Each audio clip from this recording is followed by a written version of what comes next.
Sound. अच्छा ठीक।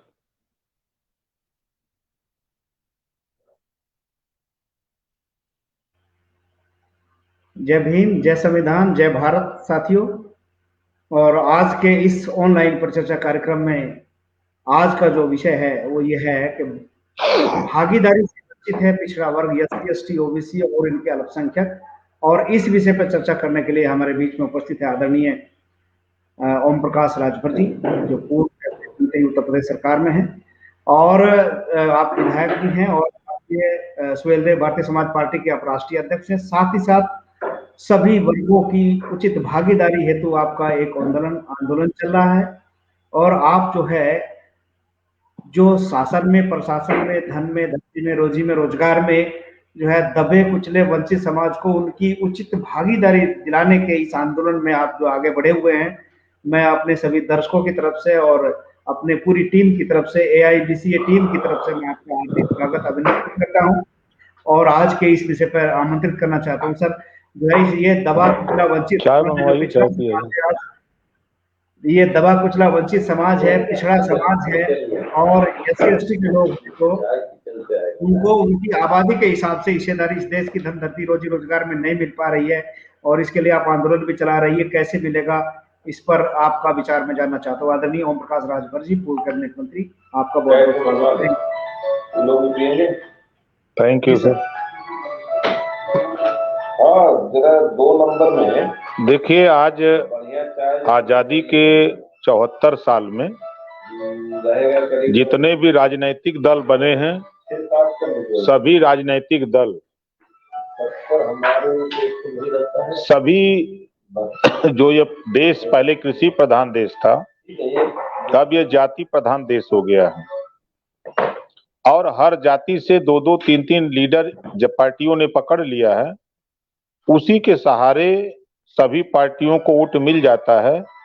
इस नाते कोई भी पार्टी किसी जाति को हिस्सा नहीं दे रही है, सिर्फ गुमराह करके कि हमारी बिरादरी का है, आप इनको देख करके वोट दीजिए, हम इस पार्टी में हैं, हमारे साथ रहिए, हम आपका भला करेंगे। जब उस जाति के साथ अन्याय अत्याचार होता है, उसका हिस्सा मारा जाता है, तब वो नेता हमारी जाति का नहीं बोलता है। इसको लेकर के हम लोगों ने जब अध्ययन किया तो अलग अलग पार्टियों से नाराज होकर के तब पार्टियां बनने लगी। तो पार्टियां बना करके भी लोग लड़ते रहे, लेकिन सफलता नहीं मिली, जिसकी वजह से जो है फिर हम लोगों ने तय किया कि भाई अब हम लोग मिल करके लड़ा जाए। तो बाबू सिंह कुशवाहा की पार्टी जन अधिकार पार्टी, प्रेमचंद प्रजापति की पार्टी राष्ट्रीय भागीदारी पार्टी, बाबू रामपाल की राष्ट्र उदय पार्टी और आपके असदुद्दीन ओवैसी की पार्टी AIMIM, उसके बाद अनिल चौहान जनता क्रांति पार्टी, कृष्णा पटेल अपना दल, रामसागर बिंद भारत माता पार्टी और आपके रामकांत कश्यप भारतीय वंचित समाज पार्टी और आपके राम राजकुमार सैनी जी, ये 10 लोग मिलकर के हम लोगों ने एक भागीदारी संकल्प मोर्चा बनाया और ये तय किया कि हम लोग अपनी अपनी जाति को पहले संगठित करें और तमाम जाति के लोग जो उपेक्षित हैं, इनको भी अपने साथ जोड़ा जाए और जोड़ करके जब सारा खेल सत्ता से ही हो रहा है तो क्यों ना हम सत्ता पे काबिज करें। जब बाबा साहब डॉक्टर अंबेडकर ने वोट के दम पे ही सरकार बनाने के लिए पावर, एक राष्ट्रपति को भी जो पावर है वही एक भंगी को भी पावर है, तो जब वोट के दम पे ही सरकार बननी है तो हम लोग अपने अपने समाज को जो अधिकारों से वंचित है, जिसको लोग पिछड़ा कहते हैं, हम तो कहते हैं बिछड़े हुए लोग हैं, जो अपने अधिकार से बिछड़ गए हैं, उनको ज्ञान नहीं है कि हमको हमारा हिस्सा क्या है शासन प्रशासन में, राजनीति में, हमको शिक्षा कैसे बेहतर मिले, हमको स्वास्थ्य रोजगार नौकरी कैसे मिले। इन सब चीजों से जो लोग भटक गए हैं उनको हम मुख्य धारा में ला करके उनको हिस्सा दिलाने के लिए हम लोग भागीदारी संकल्प मोर्चा की सरकार बनाकर ये दिखाना चाहते हैं कि इस देश में 1931 में जातिवार जनगणना बनी हुई कि कौन सी जाति कितनी आबादी में है। 1931 के बाद उसी जनगणना के आधार पे बाबा साहब डॉक्टर अंबेडकर जी ने 1953 में पिछड़ों को हक दिलाने के लिए काका कालेलकर आयोग का गठन करवाया। जी काका कालेलकर आयोग की रिपोर्ट 1955 में आ गई, लेकिन रिपोर्ट ने दिया कि जो जातियां नौकरी में, शिक्षा में, स्वास्थ्य में, राजनीति में पिछड़ी हैं, इनको हिस्सा दे करके ऊपर उठाया जाए। लेकिन उस जी। रिपोर्ट को 23 साल लगातार कांग्रेस पार्टी जी। के लोगों ने वोट तो लेते जी। रहे, सरकार बनाते रहे, लेकिन 23 साल लगातार उस रिपोर्ट को जी। रद्दी की टोकरी में रखा। वो जी। 1978 के आसपास चौधरी चरण सिंह ने जब उनको जानकारी हुई तो उन्होंने दबाव बनाना शुरू किया कि मंडल ये आपके काका कालेलकर आयोग की रिपोर्ट लागू हो। लेकिन जब काका कालेलकर आयोग रिपोर्ट लागू करने के लिए उन्होंने दबाव बनाया तो जिन लोगों ने हम लोगों का हिस्सा लूट रहा है, पिछड़े दलित अल्पसंख्यक का जो लोग हिस्सा लूट रहे हैं, वो लोग विरोध किए और ये कह करके कि ये 23 साल की पुरानी रिपोर्ट है, इसे पुनः एक नई कमेटी बनाकर फिर से इसको जांच लिया जाए। तो 1978 में फिर बिंदेश्वरी प्रसाद मंडल के नाम से बीपी मंडल आयोग गठित होता है। मंडल कमीशन 1978 में गठित होता है और 1980 में वो रिपोर्ट दे देता है कि पिछड़ों को 27% आरक्षण इनको दे करके इनको ऊपर उठाए की व्यवस्था किया। 22 सिफारिश किया मंडल आयोग ने, 22 सिफारिश लागू किए, सिफारिश किया कि ये चीजें इनको लागू किया जाए। लेकिन 1980 में रिपोर्ट आ गई और 10 साल लगातार 10 साल कभी बीजेपी की सरकार तो फिर कांग्रेस की सरकार तो जनता पार्टी की सरकार, 80 से लेकर 90 के बीच में यही लोग घूमते रहे। इन लोगों ने भी, चूंकि चाहे वो कांग्रेस में हो चाहे बीजेपी में हो, वही लोग हैं जो पिछड़े दलित का हिस्सा लूटते हैं, जो पिछड़े दलित को मारते हैं, लतियाते हैं, थाने पर एफआईआर नहीं होने देते हैं। यही लोग कांग्रेस में भी रहते हैं, यही लोग बीजेपी में भी रहते हैं, यही लोग जनता पार्टी में थे। तो इन लोगों ने 10 साल लगातार इस रिपोर्ट को रद्दी की टोकरी में रखा। फिर राजनीति के दौर में बीपी सिंह को याद आई कि मंडल कमीशन की बात अगर हम करें तो हमको पिछड़ों का वोट मिल सकता है। तो वो मंडल कमीशन की बात को लेकर के जब प्रधानमंत्री बने तो मंडल कमीशन पर उन्होंने वोट मांगा था।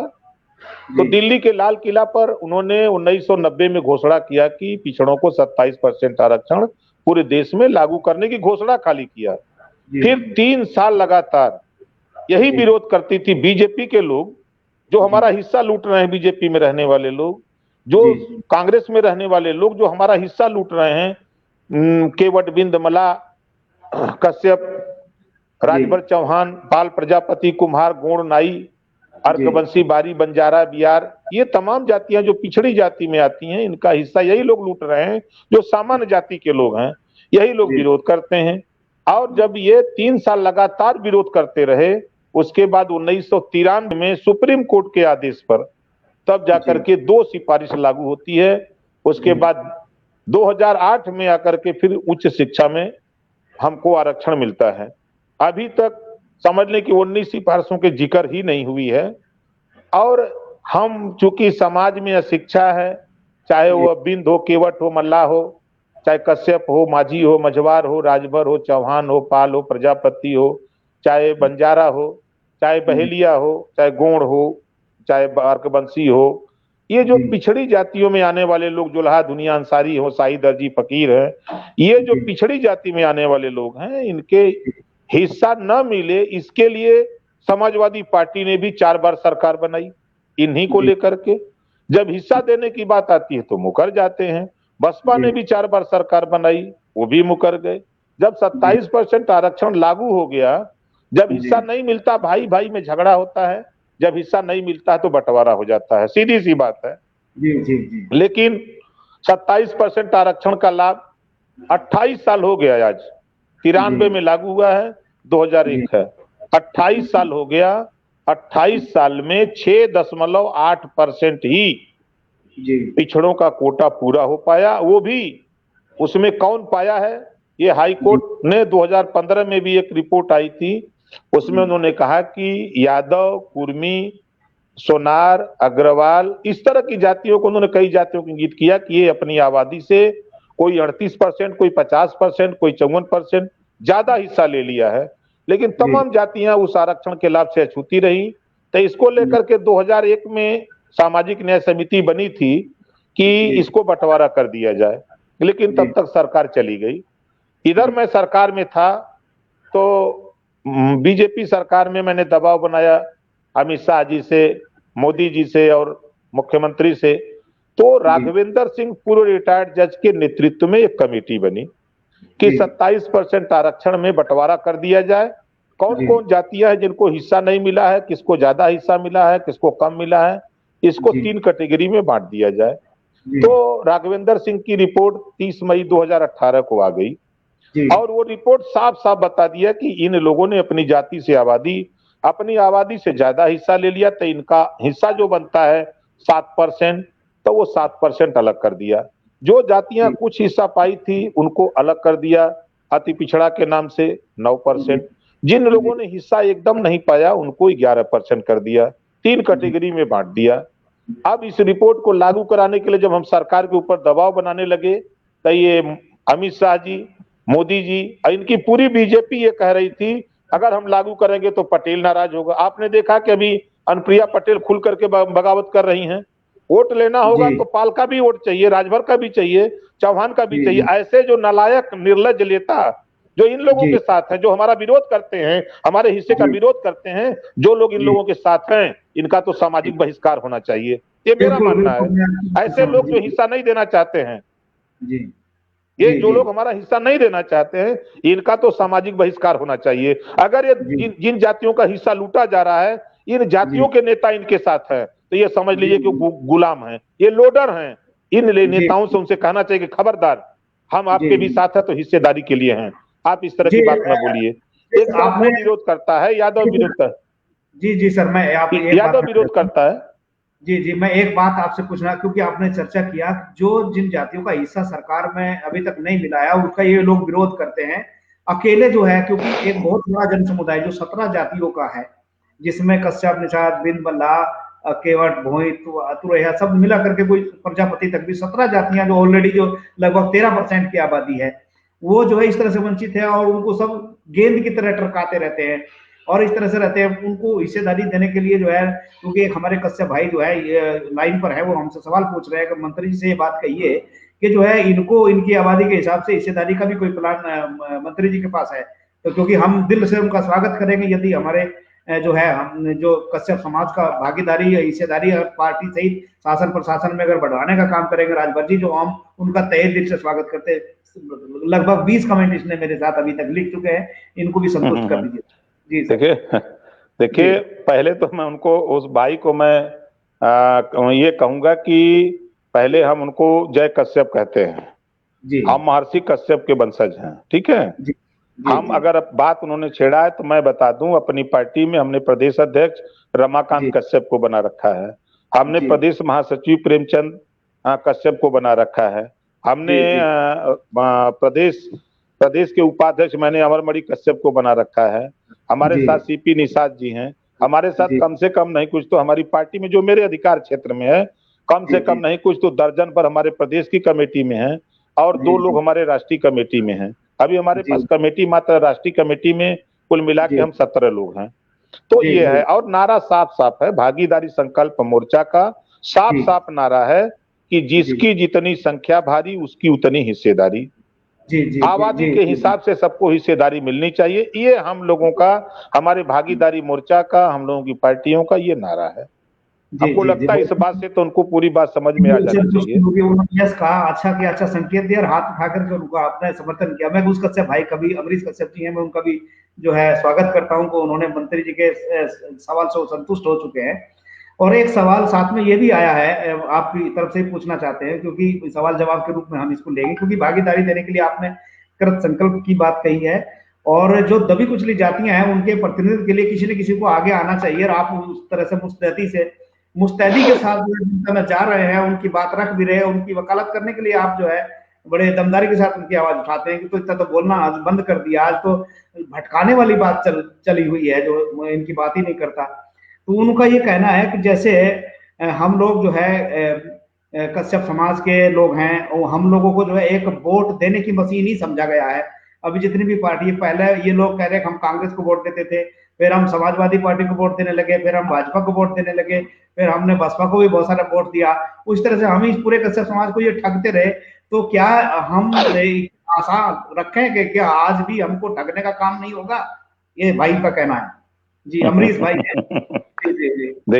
देखिए अमरीश भाई को मैं तो पहले फिर कह रहा हूँ, अमरीश भाई को जय कश्यप जी। मैं आपको हनुमान तो हूं नहीं कि मैं सीना फाड़ के दिखाऊं, पहली बात। जी जी, बिल्कुल बात दूसरी सही है। बात की देखिए, आपको लगता होगा कि विधानसभा के अंदर जहां जी। उत्तर प्रदेश के चुनिंदा लोग चुन करके 403 लोग जाते हैं, वहां उस सदन के अंदर मैंने लड़ाई अगर लड़ा है तो अति पिछड़ों के अधिकार के लिए लड़ा है, दलितों अल्पसंख्यकों के अधिकार के लिए लड़ा है। जब भी मेरी आवाज निकलती है, जब भी मैं बोलता हूं, तो मेरे दिमाग में हमेशा हम अति पिछड़ों की बात करते हैं।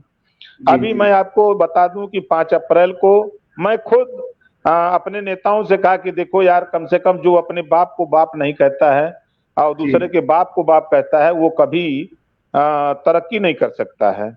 तो कम से कम महर्षि कश्यप की जयंती आ रही है, तो चलो हम लोग मिलके मनाया जाए। तो 5 अप्रैल को हमने मैनपुरी में रखवाया है महर्षि कश्यप की जयंती मनाने के लिए, कि वहां जुटा करके उनको ये समझाया जाए कि देखो, हमारे दुर्गति का कारण दूसरा कोई नहीं है, हमारी जाति का नेता है। हमारी जाति का नेता कांग्रेस में ले गया, कोई बीजेपी में ले जा रहा है, कोई सपा में, कोई बसपा में। लेकिन जब सरकारें बन जा रही हैं तो थाने पे दरोगा हमारी जाति का कितना है, बीडीओ कितना है, डीएम कितना है, एसपी कितना है, सीओ कितना है। ठीक है, हमारे लोग नहीं, जितने लोग हैं उतने लोगों को तो मुख्य बिंदु पर पोस्ट करो। ये बात कहने की हिम्मत किसी को नहीं है। इस नाते हम तो भाई साफ साफ कहते हैं कि सरकार बनाने की कवायद में हम लोग लगे हैं, सरकार बन जाए। सरकार बनने के पहले हम तो कह रहे हैं कि हमको तो सूची कोई दे दे, कहां कहां चुनाव लड़ना चाहते हैं, कहां तैयारी तो करें। हम तो खोज रहे। अभी मैं गया था कानपुर औरैया में, और औरैया में मैंने बंजारा समाज को ललकारा कि आप भी अभी आजादी के 74 साल में एमएलए नहीं बन पाए हो, आओ हमारे साथ और हम आपको टिकट देंगे और मिनिस्टर बनाएंगे। तुम गाड़ी लेकर के घूमो अपने समाज में। हम तो ललकार रहे हैं रघुवंशी को, बारी को, बंजारा को, हम सबको ललकार रहे हैं। हम कश्यप को तो आज हम धीरे धीरे हमको अंदाजा कि हम जब से एमएलए बने हैं तब से सर खूब कस के ललकार रहे हैं कि भाई ये बिंद निषाद कश्यप माझी मजवार 18% वोट है और 3% वाला प्रधानमंत्री बन जा रहा है, मुख्यमंत्री बन जा रहा है, और 5% 7% वाला मुख्यमंत्री बन जा रहा है, 9% वाला बन जा रहा है, 12% वाला बन जा रहा है, ये 18% वाला दूसरे का खाली बाजा बजाता है। ये खुद चाहे तो ये सीएम बन जाए, इसके पीछे लोग भागे, लेकिन ये खुद दूसरे के पीछे भाग रहा है। तो लोग जानते हैं कि ये पीछे भाग रहा है, तो क्यों इसके पीछे हम जाएं। हम तो कह रहे हैं कि आज देखिए एक नजीर मैं आपको दूं, 18 साल में मैंने महाराजा सुहेलदेव का इतिहास जमीन में था, पताल में, उसको ला करके हम लोगों ने, पार्टी ने धरातल पे खड़ा किया और उस मुकाम पे पहुंचा दिया कि आज बीजेपी सत्ता की पार्टी महाराजा सुहेलदेव की जयंती सरकारी खर्चे से पूरे 75 जिले में मनाने जा रही है। कल आप देखिएगा, ये बाजा बजा रहे हैं, पुलिस का बैंड होगा और राजभर का बारात होगी, ये बजा रहे हैं बाजा। कल बजाएंगे बीजेपी के लोग, सपा के लोग शुरू कर दिए, कांग्रेस के लोग, बसपा के लोग, सारे लोग मना रहे हैं। उसी तरह हम कह रहे हैं कि ये महर्षि कश्यप जी, हम लोगों के कश्यप राजा थे, उनके विषय में हम लोग नहीं चर्चा करेंगे तो कौन चर्चा करेगा हिस्सेदारी के सवाल पे। तो हम तो साफ साफ कह रहे हैं कि आप उत्तर प्रदेश में 403 सीटें हैं, आप हमारे साथ गुलाम बन के, लोडर बन के नहीं, मालिक बन के रहो। आप कहां लड़ना चाहते हो लड़ो, आपको हम लड़ा करके एमएलए बना के सरकार में भागीदारी, मिनिस्टर जो भागीदारी मिलती है बन जाओ, और चलो समाज में, सरकार में जब मालिक रहोगे तो जो आपके समाज के लोग चाहे थाने पर ले जाओ, चाहे ब्लॉक में जहां है उनको पोस्ट करो। अगर कोई कहता है तो फिर हमारा कान पकड़ो। जी जी जी, बिल्कुल बात आपसे कह सकते हैं। भाई अमरीश जी, आपकी बात सहमत, मंत्री जी के आश्वासन से आप सहमत हो गए कि आपने, मंत्री जी ने जो है ये चैलेंज कर दिया, आप अपना स्थान बताइए, कहां से आप चुनाव लड़ना चाहते हैं, बताइए आप किस क्षेत्र से चुनाव लड़ना चाहते हैं। जाइए, गाड़ी लेके जाइए, समाज में प्रचार करिए, जाइए, पार्टी को मजबूत करिए, संगठन को मजबूत करिए जाइए, वो तो खुला चैलेंज दे रहे हैं, तो कोई बात नहीं, आपका शिक्षा कि नहीं, क्योंकि कश्यप समाज के लोग जो ज्यादातर इस बात को कहते हैं कि मैं सुनता नहीं है।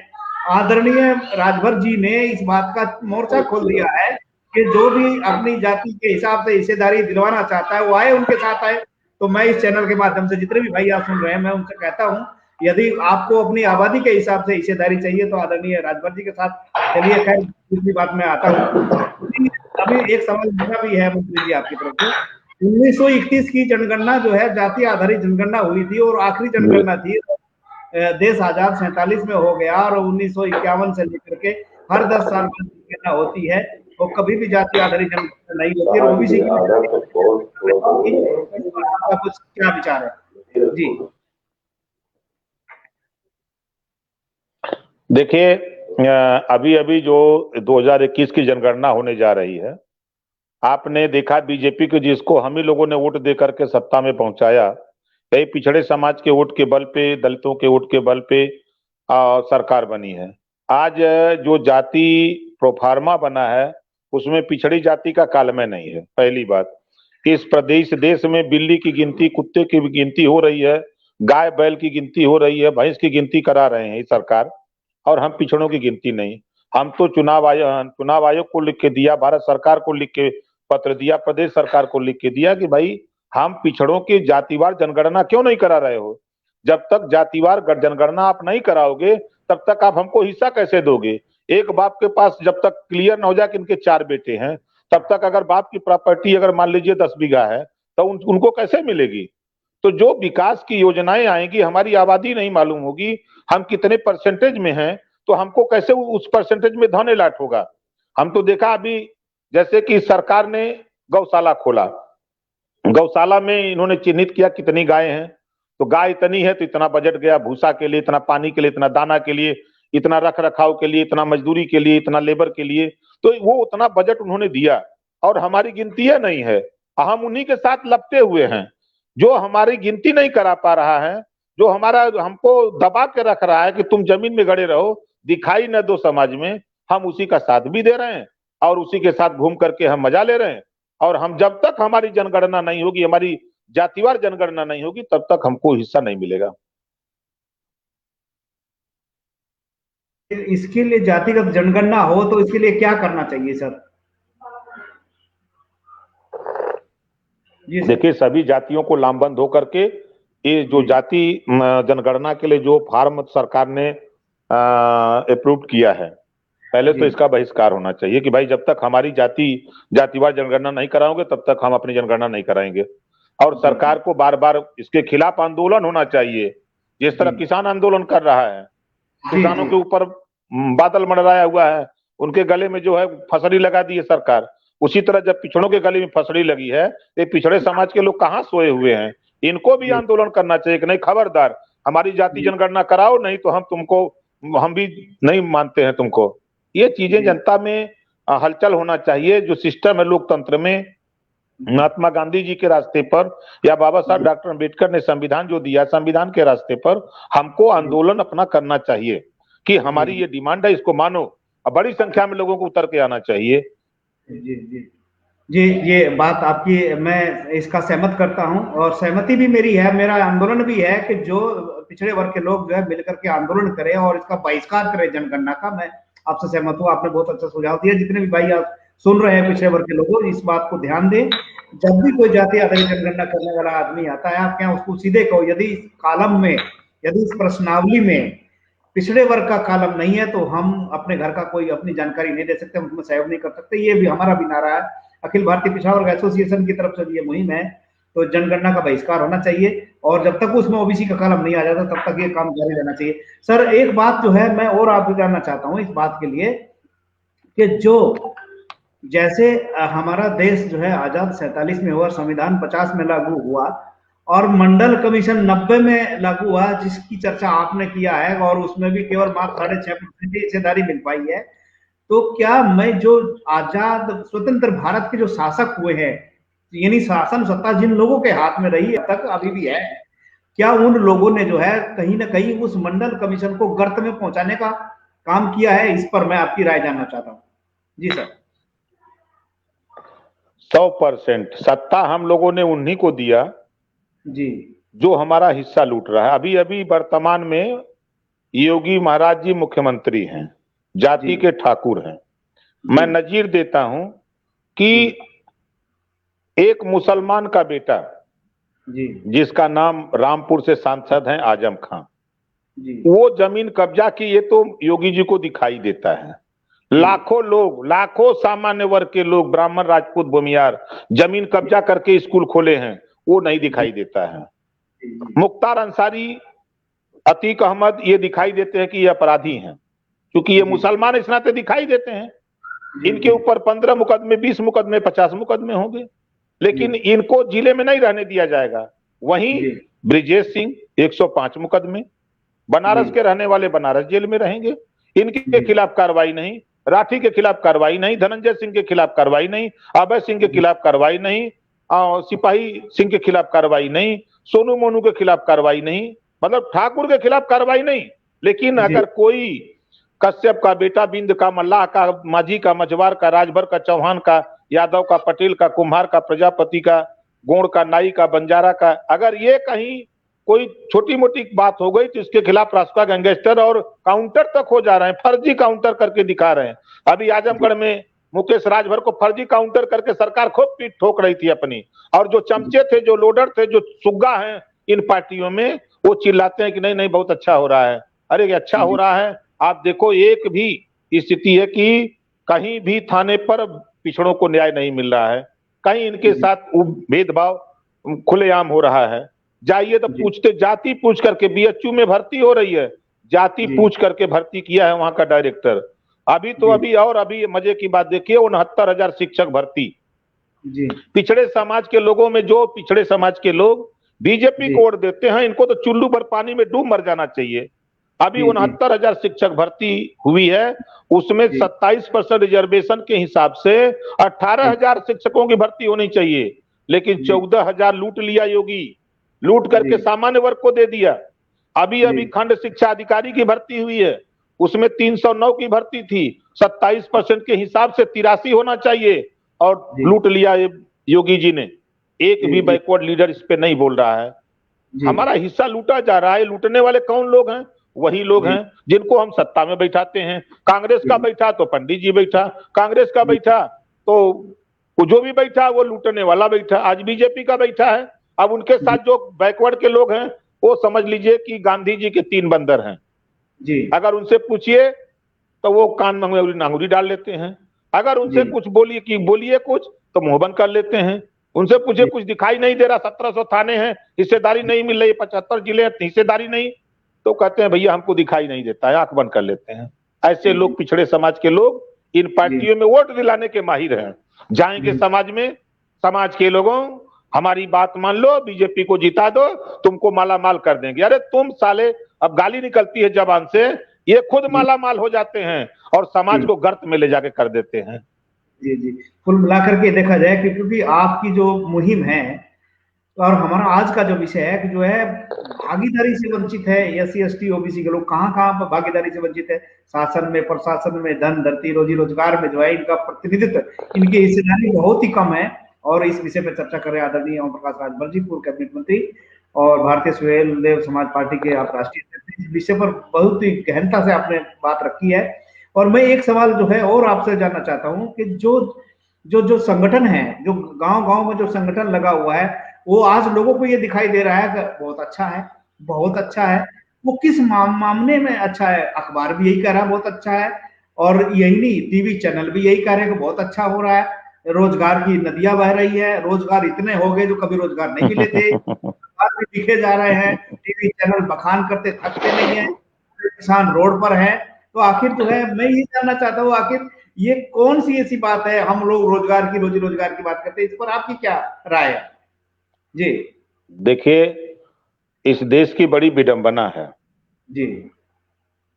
वो जितने भी राष्ट्रीय चैनल हैं, ये सारे राष्ट्रीय चैनल जी मोदी जी के हाथों या बीजेपी के हाथों सब बिक गए हैं जी। ये जो वो बोलते हैं वही ये दिखाते हैं, उसके अलावा 1 इंच भी नहीं चलते। जैसे अभी आपने देखा, अर्बन गोस्वामी का चैट लीक हुआ, और उस लीक में ये पता लगा कि जो पुलवामा घटना हुई 4 दिन पहले अर्बन को मालूम था।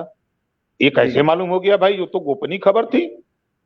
अब उसके अलावा आप उठा के देखिए, जो लोग कह रहे हैं कि बहुत अच्छा काम हो रहा है, हम इस समय वर्तमान में जो बनारस जिले में हैं 26 थाने हैं, और ये कहने वाले लोगों से मैं पूछना चाहता हूं, 26 थाने में पिछड़े जाति की आबादी 52% और मूल निवासियों की आबादी 85%। ये 85% की हिस्सेदारी क्या 26 थाने में है बनारस में? क्या चंदौली में 13 थाने, क्या उसमें हमारा है? क्या गाजीपुर में 26 थाने हैं, क्या है? जौनपुर में 26 थाने, क्या हम 28 थाने हैं, क्या हमारी हिस्सेदारी है? 1700 थाने उत्तर प्रदेश में, क्या हिस्सेदारी है? ये इनको मोतिया बिंदुआ दिखाई नहीं देता है। 75 जिले हैं, एक जिला बता दे, नाई का, गोंड का, पाल का, बिंद का, बंजारा का, राजभर का, चौहान का, कश्यप का, साग का, सैनी का, माली का बेटा कहीं डीएम हो। किसी 18 कमिश्नरी है, कहीं कोई कमिश्नर हो। हाँ, ये इतना बड़े माहिर लोग ये लोग हैं, ये इतना करते हैं कि इस देश का 1 नंबर का झूठा अगर कोई दुनिया में है तो नरेंद्र मोदी जी देश के प्रधानमंत्री जी हैं। दूसरे नंबर का झूठ बोलने वाला कोई माहिर है, योगी आदित्यनाथ जी हैं, जो दूसरे उत्तर प्रदेश के मुख्यमंत्री हैं। ये लोग कर क्या, बता क्या रहे हैं? मनरेगा जितने मजदूर काम करते इन्होंने दे दिया, कोरोना में तो बंद था। खुल गई सैलून नाई की, उसको जोड़ लिया। मनरेगा का काम चालू हो गया, उसको जोड़ लिया। खुल गई चाय की दुकान, जोड़ लिया। मीठे की दुकान, रेडीमेड की दुकान, परचून की दुकान, ये खुल गया। इसी को रोजगार जोड़ के बता दिए कि हम लोगों ने 1 करोड़ लोगों को रोजगार दे दिया। हम तो अपने गांवों में पूछते हैं कि क्या भाई को मिला? कह रहे सब हम लोगों को धोखा दे रहे हैं, चुनाव का इंतजार हो रहा है, इनको सबक सिखा देंगे जितना बता रहे हैं। कहीं भी आप उठा के देखिए ना, कहीं भी हम तो कह रहे हैं कि छोड़ दीजिए सारी बात। 69,000 शिक्षक भर्ती में 14,000 हिस्सा किसका लूटा गया? पिछड़ों का 27% के हिसाब से रिजर्वेशन है, वो क्यों नहीं दिया गया? क्या ये कहने वाले लोगों को दिखाई नहीं देता है? अभी अभी बिना परीक्षा दिए 80 लोगों में सामान्य वर्ग को, ब्राह्मण, राजपूत, भूमिहार को डीएम बना दिया मोदी ने। ये तो दिखाई नहीं दे रहा है। उनके लिए अच्छा है भाई, उनके लिए अच्छा है जो चौराहे पर खड़ा होकर बोलते हैं कि बहुत अच्छा है। तो ये ऊंची जाति के लोग, सामान्य वर्ग के लोग, ये लोग बोलते हैं कि बहुत अच्छा चल रहा है, तो हमारे लोग भी कहते हैं हाँ बाबू साहब पंडित जी कहते हैं बहुत अच्छा चला था। अब वही में वो भी खुश है कि पंडित जी कहला कि बहुत अच्छी सरकार चलत हो, तो वो भी बोलते हैं। उनका सेंस तो है नहीं, उनका दिमाग तो काम करता नहीं है, वो तो उनके सहारे दिमाग चलता है। सर आपके कहने से ये बात साबित हो गई कि वो अच्छा तो कर रहे हैं, मगर किन के लिए अच्छा कर रहे हैं? किन के लिए कर रहे हैं? ब्राह्मण, भूमिहार, राजपूत, ठाकुरों के लिए अच्छा कर रहे हैं। इस दबे कुचले वंचित समाज के लिए अच्छा नहीं कर रहे हैं। इस दबे कुचले वंचित समाज को क्या करना चाहिए? अंत में मैं आपसे एक सवाल ये करता हूँ। देखिए, बाबा साहब डॉक्टर अंबेडकर ने इन गरीब, कमजोर, वंचित समाज को एक वोट का अधिकार दिया है। इसी वोट से सरकार बनती है, इसी वोट से सरकार गिरती है। बाबा साहब जब दिल्ली की पार्लियामेंट में जब ये देश के लोगों को वोट देने का अधिकार दिला के निकले, बहुत खुश थे। तो बाहर मिल गए इनको, डॉक्टर अंबेडकर जी को आचार्य कृपलानी। आचार्य कृपलानी ने कहा कि डॉक्टर अंबेडकर आज तुम बहुत खुश हो। तो डॉक्टर अंबेडकर जी ने कहा कि आज मैं वो हथियार अपने लोगों को दिलवा के आ रहा हूं, जिस दिन ये अपने वोट का सही इस्तेमाल कर लेगा, अपनी सरकार बना लेगा, मालिक बन जाएगा, मुख्यमंत्री और प्रधानमंत्री की कुर्सी पे जाएगा, मिनिस्टर बनेगा और अपने बेटा को सिपाही, दरोगा, बाबू, चपरासी, इंजीनियर, डॉक्टर, मास्टर, कलेक्टर बनाने लगेगा। ये बाबा साहब डॉक्टर अंबेडकर ने आचार्य कृपलानी के सामने कहा। तो आचार्य कृपलानी ने कहा कि डॉक्टर अंबेडकर इतना घमंड मत करो, हम वो सतयुग के जो समुद्र मंथन का निकला हुआ माल दारू है, मुर्गा है, पैसा है, हम इससे इन लोगों को खरीद लेंगे। तो ये उसी अस्त्र का इस्तेमाल करके समाज को हमारे ही लोगों द्वारा, जो हमारे समाज के, चाहे वो कश्यप हो, बिंद हो, निषाद हो, राजभर हो, चौहान हो, बंजारा हो, वर्कवंशी हो, बारी हो, चाहे प्रजापति हो, पाल हो, यादव हो, पटेल, इन्हीं को ये पाल रखे हैं। उन्हीं के माध्यम से एक पेटी दारू भिजवा दिए, अब वो पिला करके बेहोश करा देते हैं और उसके बाद अपना कीमती हमारा वोट ले लेते हैं। तो हम समाज से कहूंगा कि भाई देखो, आपके माध्यम से हम पिछड़े, दलित, अल्पसंख्यक से कहूंगा कि देखो, बाबा साहब डॉक्टर अंबेडकर ने कहा कि political power is the master की। राजनीति एक ऐसी चाबी है जिससे सभी बंद दरवाजे खोले जा सकते हैं। आप शिक्षा चाहते हो, स्वास्थ्य रोजगार चाहते हो, नौकरी चाहते हो, समान अधिकार चाहते हो कि हमारी आबादी के हिसाब से हिस्सेदारी मिले, तो सरकार बनाओ। अपने वोट का सही इस्तेमाल करने के लिए हम नहीं कहते कि आप हमको वोट दो, हिस्सेदारी देने के लिए जो चिल्ला के कहता हो कि हम आपको हिस्सेदारी देंगे, आप उसके साथ खड़ा हो जाओ। वोट आपका होगा, ब्राह्मण राजपूत भूमिहार एमएलए बनेगा। वोट आपका होगा, सिपाही दरोगा बाबू चपरासी वो बनेगा। तो क्यों ऐसे लोगों को वोट देते हो? देना बंद कर दो, खाली ऐसे लोगों को वोट देना बंद कर दो, उसी दिन तेरा काम शुरू हो जाएगा। जी जी, कहने का मतलब है दान मान मतदान जो है वो देना बंद कर दो ऐसे लोगों को जो आपके बिल्कुल कर दें, जो आपके वोटों पर डाका डालते हैं। जितने भी इस चैनल को देख रहे हैं, मैं मेरा उन सबसे निवेदन है कि आदरणीय राजभर जी की बात को ध्यान से इसलिए सुने, क्योंकि जो लोग, जो आदमी, जो पार्टियां, जो नेता, जो सत्ता आपके वोटों का लेकर के आपके वोटों का दुरुपयोग करना चाहती है और कर रही है और उनको हिस्सा नहीं दे रही है, उनका तो बहिष्कार ही कर देना चाहिए। ये बात आपने कही है और संदेश भी दिया है। एक सवाल और मेरा रह गया है लोगों से। लोग बाग ये कहते हैं कि ओबीसी स्वयं जिम्मेदार है इस चीज का, और ओबीसी तो जिम्मेदार है ही है, वो समझता है उसको ज्ञान नहीं चीज का जिम्मेदार है ओबीसी जात। जी जी सर। देखिए, ओबीसी जाति जिम्मेदार नहीं है जी। ओबीसी जाति में जो लीडर पैदा हुए वो जिम्मेदार हैं। वो समाज को जिधर ले गए, समाज उधर गया। अपने हिस्सेदारी लेने के लिए, वो दिलाने के लिए लिवा गए हैं। वो ये नहीं कहा कि कोई सिंगल 74 साल की आजादी में कोई सिंगल नेता ये कह करके अपने समाज को किसी पार्टी में ये कह के नहीं ले गया कि हम खाली एमएलए बनेंगे, मंत्री बनेंगे, तुम लोगों का काम नहीं करेंगे, तुम्हारा भला नहीं करेंगे, तुम्हारे बेटा बेटी को सिपाही दरोगा नहीं बनाएंगे, हम अपने बेटे का उत्थान करेंगे, अपने परिवार का करेंगे, रिश्तेदार का करेंगे, ये कह करके कोई नहीं लिवा गया। पूरे समाज के उत्थान कराने के नाम पर लोग पार्टियों में ले गए। अपना तो उत्थान करा लिया, उनका तो भला हो गया, वो मालामाल हो गए, लेकिन समाज को गर्त में खड़ा कर दिया।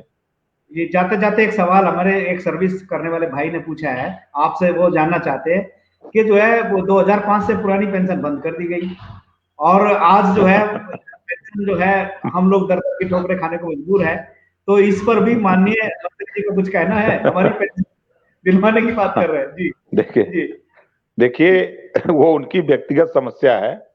मैंने जब लड़ाई में मिनिस्टर था तो लखनऊ में कम से कम 10,000 लोग पुरानी पेंशन बहाली को लेके धरना दे रहे थे। हमारे यहाँ कुछ साथी गए तो कहें कि आप हमारे धरने में आइए तो हमारे ताकत हमको मिलेगी। तो मैं सरकार के एक तरह से खिलाफ कह लीजिए, कोई मिनिस्टर किसी धरने में नहीं जाएगा, लेकिन ओम प्रकाश राजभर उस धरने में गया और वहां ये गारंटी के साथ कहा और जो बोला उनका ज्ञापन ले जाके मुख्यमंत्री को दिया और मुख्यमंत्री से झगड़ा किया।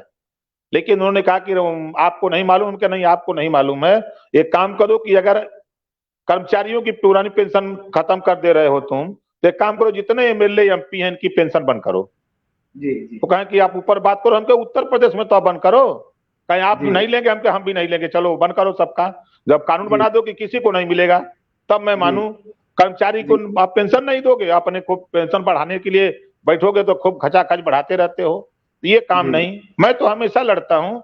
इन्होंने जो कहा है कि देखिए मैं आपको बता दूं आपके माध्यम से भाई को, खुदा उसी की मदद करता है जो खुद अपनी मदद के लिए तैयार होता है। मैंने देखा कि होता क्या है कि ये गोलबंदी तो होती है, गोलबंदी के बाद जो उसमें भी कुछ बड़ी जाति के लोग, उसमें भी ज्यादा लोग वही लोग हैं, फिर वो वहां जाके मिल लेते हैं, वो फिर सत्ता से मिल जाते हैं और मिल करके वो बैक हो जाते हैं। अब बैक हो जाते हैं, फिर उसके पास जो पिछड़े समाज दलित के लोग हैं तो ये बेचारे फिर अब क्या करें, अभी भी बैक हो जाते हैं। हम गारंटी कर रहे हैं कि ये लोग मिले और ईमानदारी से सरकार बनावे।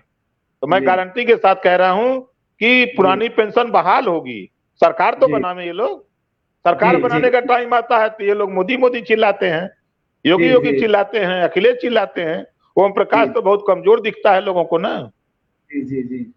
जी, बहुत बहुत धन्यवाद सर, आपने बहुत कीमती समय दिया। मैं आपका तहे दिल से स्वागत अभिनंदन करता हूँ। साथ ही साथ मैं जितने भी साथी इस कार्यक्रम को देख रहे हैं उनसे निवेदन करना चाहता हूँ, इस वीडियो को लाइक करिए, शेयर करिए और लोगों तक ज्यादा से ज्यादा लोगों को पहुंचाए, ताकि ये आवाज दूर तक जाए। आपने पुरानी पेंशन बहाली की बात की है, आपने शिक्षक भर्ती में जो है न्याय दिलाने की बात की है, आपने कश्यप समाज को उनकी आबादी के हिसाब से नेतृत्व देने की बात की है, और आपने तमाम उन मुद्दों पर चर्चा किया जो हमारे आजाद भारत के शासकों ने जो है छेड़ दिया था, जिनको इस आरक्षण को गर्त में पहुंचाने का काम किया, कर भी रहे हैं, उनके खिलाफ बगावत करने की बात आपने की है। आपने जातिगत जनगणना कराने के लिए आंदोलन की बात की है, आपने जातिगत जनगणना हो और इसका जो वर्तमान में 2021 में जो जनगणना हो रही है उसका बहिष्कार करने की बात की। ये बहुत अच्छा संदेश आपने समाज को दिया, इसके लिए बहुत बहुत शुक्रिया, धन्यवाद। आपने कीमती समय निकाला, आपका मैं इस चैनल के माध्यम से शुक्रिया अदा करना चाहता हूं, और समय निकाल करके फिर मैं आपको कुछ दिन के बाद फिर लूंगा। कुछ सवाल मेरे पास आए और भी जो, क्योंकि समय अभाव के कारण मैं यहाँ नहीं पूछ सकता। आपका बहुत बहुत धन्यवाद। थैंक यू सर, बहुत बहुत धन्यवाद। थैंक यू सर, आपको भी धन्यवाद कि आपने मुझे अपने चैनल पे बुलाया और आपके माध्यम से आपने प्रदेश में एक संदेश देश में दिया कि ओम प्रकाश राजभर क्या करना चाहते हैं, कौन कौन सी लड़ाई लड़ते हैं। इस बात को आपने अपने चैनल के माध्यम से लोगों तक पहुंचाने का प्रयास किया, इसके लिए भी आपको बहुत बहुत धन्यवाद।